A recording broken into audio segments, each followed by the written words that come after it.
ابن الصبيح ئەگێڕێتەوە ئەفەرمێ کابرایە کاتە لای حەسەنی بەسری وتی دوعامان بۆ بکە بێبارانیە فەرمووی داوای لێبوردن لە خوا بکەن یەکێکی تر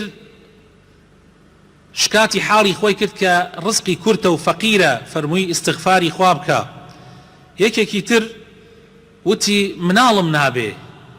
دوعام بۆ بکە فەرمووی زۆر داوای لێبوردن لە خوای پەروەردگار بکە و ئەستەغفیرڵڵاه بکە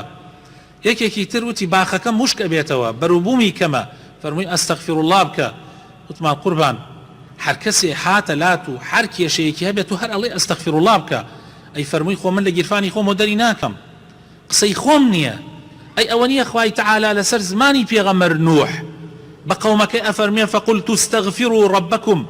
إنه كان غفارا يرسل السماء عليكم مدرارا ويمددكم بأموال وبنين ويجعل لكم جنات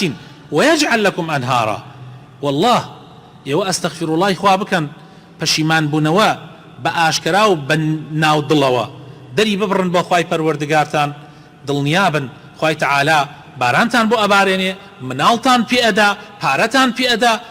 دنیاتان خۆشەکە